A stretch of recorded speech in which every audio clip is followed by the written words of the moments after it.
Noticiario 1936. Los 150 días que cambiaron la historia de España.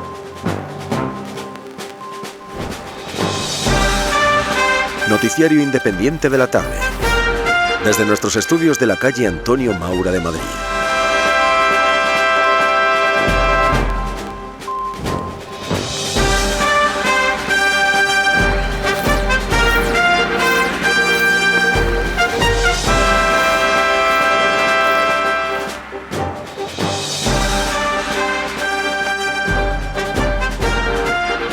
Bienvenidos amigos al noticiario de Radio Universal, correspondiente al 2 de marzo de 1936. Y comenzamos, como lo hacemos siempre, por exponer la línea editorial de esta casa y de nuestro noticiario.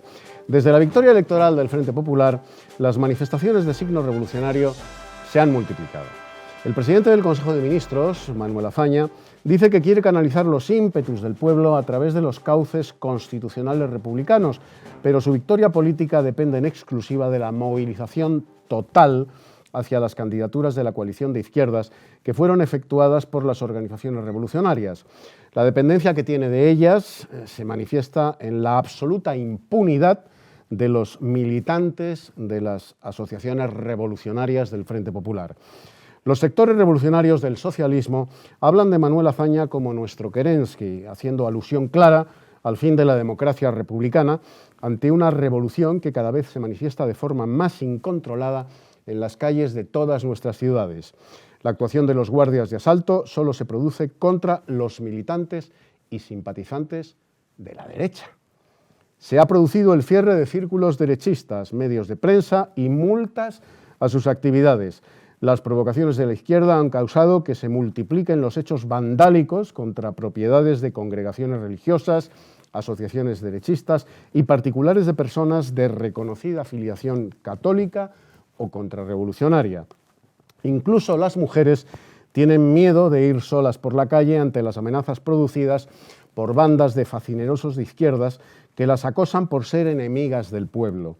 Los diputados Gil Robles y Calvo Sotelo están reuniendo datos para llevar a las Cortes su protesta ante la clara ausencia de autoridad del gobierno republicano y su dejadez ante las organizaciones revolucionarias.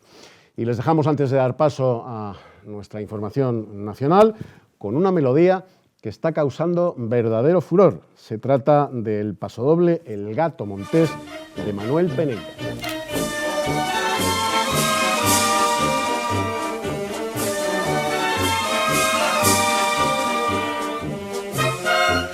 Vamos con la información internacional en Radio Universal. Hoy, 2 de marzo de 1936, tenemos que destacar en la guerra italo-etíope que los italianos continúan en sus líneas de penetración. El mariscal Badoglio, desde Eritrea, con 4 cuerpos de ejército que han embolsado a las fuerzas etíopes del norte.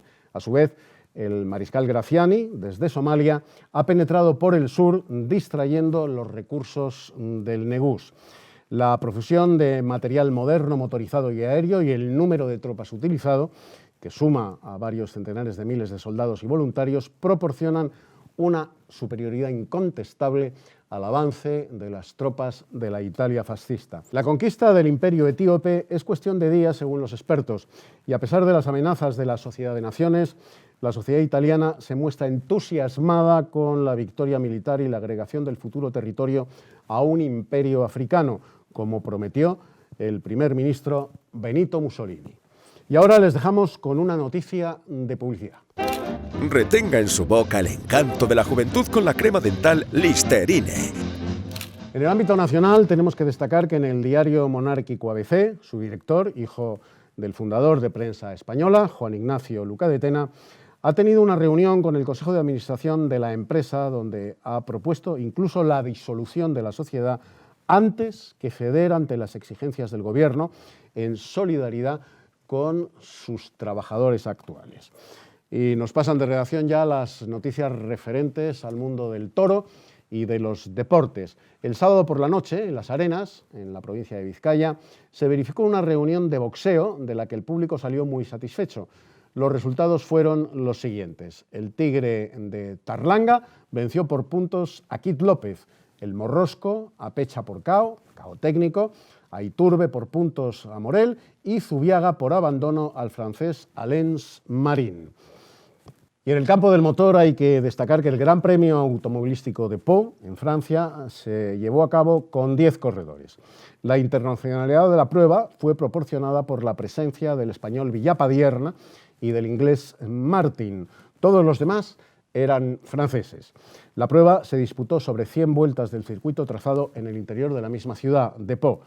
Y nos despedimos ya, como siempre, con una melodía, esta vez correspondiente a un estreno cinematográfico en el Cine Avenida de Madrid, La Feria de las Vanidades, primera gran producción en color natural y efectos de relieve.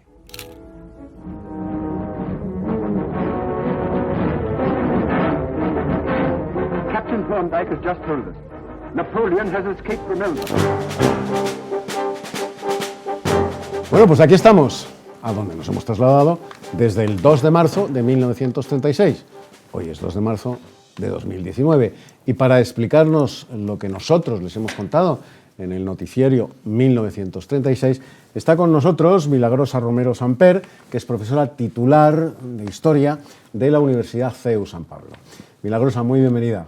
Muchas gracias por invitarme. Gracias a ti por estar con nosotros y esperemos repetir. Vamos a ver, en 1931, la proclamación de la República, Azaña fue responsable moral casi directo de la quema de iglesias.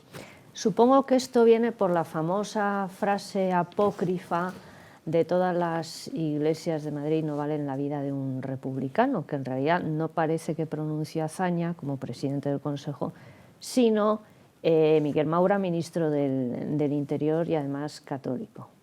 Bueno, responsabilidad directa de Azaña, habría que verlo. Lo que sí es claro es que Azaña es heredero de una línea anticlerical furibunda, muy fuerte desde el siglo XIX, especialmente desde el 1868, 70, esta época en la que crece, aumenta y engorda el tópico de que la culpa del atraso de España la tiene la Iglesia. Entonces, herencia pasa a Azaña y a su grupo pues, republicano.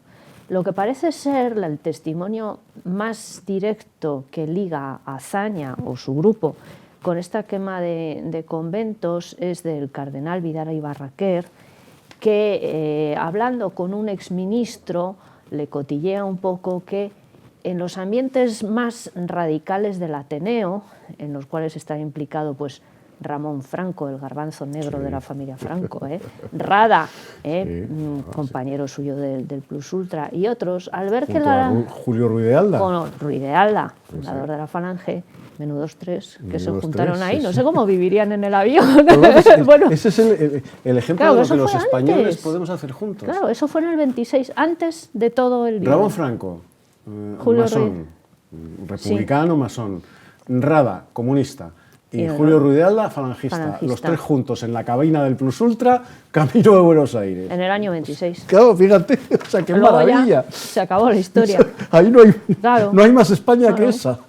Entonces este exministro le dice a Vidal y Barraquer que estos círculos tan radicales republicanos, a ver que la República había empezado burguesa, tranquilita, la niña bonita y tal, que se les escapaba de las manos, pues quisieron añadir leña al fuego, nunca mejor dicho, ¿no? La actitud del gobierno republicano fue de absoluta pasividad por no enfrentarse con las masas, diciendo que, en fin, que los espectadores tampoco colaboraron mucho a la hora de determinar culpables, etcétera, y eso sí que fue muy llamativo incluso en el extranjero, la pasividad del gobierno, el hecho de que no hubiera prácticamente detenciones, ¿no? Y otra cosa que sí que está ya involucrado directamente Azaña es que a raíz de eso él quería disolver y expulsar a los jesuitas. En distintos consejos de ministros en esos días se planteó, parece que quienes dieron largas fueron Alcalá, Zamora y Maura, pero Azaña insistió en expulsar a los jesuitas en ese momento. Lo iban a hacer más tarde, en el año 32, pero ya desde el principio lo tenían planteado.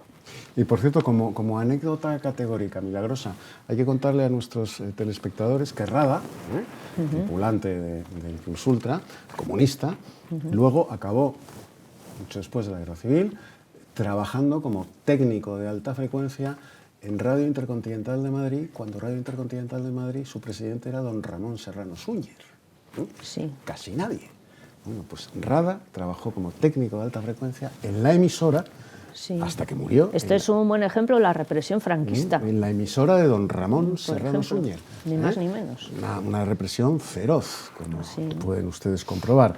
Bueno, con la llegada del Frente Popular al poder, con Azaña otra vez en primerísimo plano del poder, ¿se volvió a producir la quema de iglesias? Claro que sí. Se volvió a producir. Bueno, hubo otro intervalo importante durante la Revolución de Asturias, no tenemos que olvidarnos, y luego a partir de la victoria del Frente Popular hasta el 18 de julio, por no hablar de lo que pasó después, Ángel David Martín Rubio, que se ha dedicado a estudiar este tema, da unas cifras superiores a los 200 iglesias, conventos, monasterios incendiados. Más de 200, porque en algunas cifras pues hay 14 edificios comprendidos en la misma, o sea, mucho más de 200. Eso sin contar los asaltos, profanaciones, quemas de imágenes que se sacan del interior de las iglesias y se queman en plena calle, profanaciones de tumba, actos vandálicos de diferentes signos. Milagrosa, cuando la izquierda habla de los enemigos del pueblo, ¿a quién se refiere concretamente? A todo el mundo. A los que no están conmigo, están contra mí. Esto viene desde la Revolución Soviética, desde la Revolución Bolchevique, cuando se tienen que definir unos enemigos de la revolución.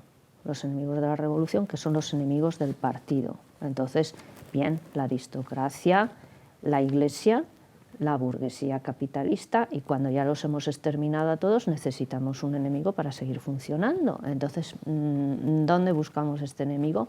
Van a ser los kulak, los llamados campesinos ricos, que no eran ricos, simplemente se oponían a la colectivización, y en última instancia ya los propios intelectuales, porque si no se oponen ahora pueden llegar a oponerse, porque son los que piensan.